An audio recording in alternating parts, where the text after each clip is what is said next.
CM योगी देंगे मुख्यमंत्री पद से इस्तीफा, अब ये व्यक्ति संभालेंगे उत्तर प्रदेश की कमान। एक किताब विक्रेता ने बीजेपी के पैरों के नीचे से खींची जमीन, सीएम योगी हैरान और पीएम मोदी भी सख्ते में। इस शख्स के मुख्यमंत्री बनते ही आईएएस आईपीएस अधिकारी हो जाएंगे सीधे। अब प्रशासन सुनेगा जनता की बात।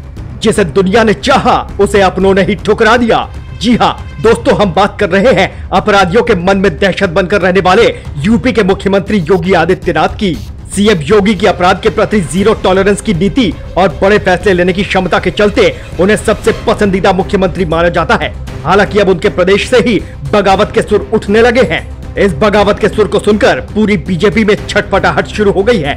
सीएम योगी के भी पसीने छूटने लगे हैं और प्रधानमंत्री मोदी भी गहरी चिंता में पड़ गए हैं। आज हम आपको इस मामले को एक दिलचस्प तरीके से बताएंगे।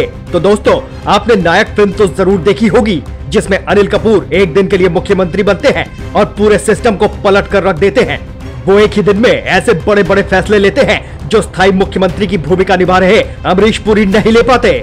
ऐसा ही एक सपना मथुरा के एक समाजसेवी ने पाल लिया है और सीएम योगी को सीधी चुनौती देते हुए एक दिन के लिए मुख्यमंत्री बनकर पूरे सिस्टम को साफ करने का दावा कर रहे हैं।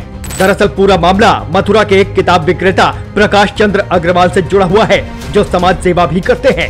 ये किताब बेचकर अपने जीवन का गुजारा करते हैं और कानून के रास्ते कई लोगों को इंसाफ भी दिलवा चुके हैं।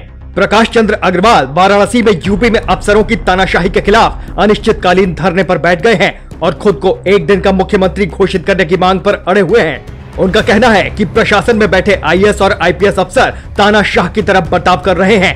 चाहे सीएम हो या पीएम, वो किसी की भी नहीं सुनते और जनता को तो ऐसे दुत्कार देते हैं जैसे प्रशासन उनकी बपौती हो। आरोप लगाने के साथ साथ वो ये भी दावा कर रहे हैं कि अगर उन्हें एक दिन का मुख्यमंत्री बना दिया जाता है तो वो एक दिन में ही उत्तर प्रदेश में फैले भ्रष्टाचार पर लगाम लगा देंगे।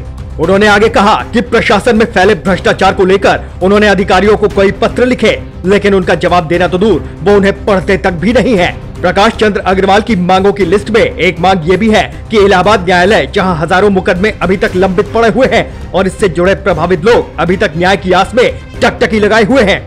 मुकदमों का लंबे समय तक चलना सीधा सीधा इस बात का संकेत है कि न्यायपालिका में जितने जजों की जरूरत है उतने जजों की भर्ती नहीं हुई है। उन्होंने पीएम को पत्र लिखकर मांग की है कि जजों की नियुक्तियों को जल्द से जल्द भरा जाए ताकि मुकदमों का निपटारा समय रहते किया जा सके। उनके धरने का कितना असर होता है, क्या उन्हें मुख्यमंत्री बनाया जाता है या नहीं, ये देखना वाकई दिलचस्प होगा। हालांकि अगर ऐसा होता है तो ये भारत की राजनीति में पहला ऐसा मामला होगा जब किसी इंसान को एक दिन के लिए मुख्यमंत्री पद की कुर्सी दी गई हो। आपको क्या लगता है कि प्रकाश चंद्र अग्रवाल को उनके संघर्षों को देखते हुए एक दिन के मुख्यमंत्री पद की कमान मिलनी चाहिए या नहीं? अपने विचार कमेंट बॉक्स में कमेंट के माध्यम से जरूर बताएं।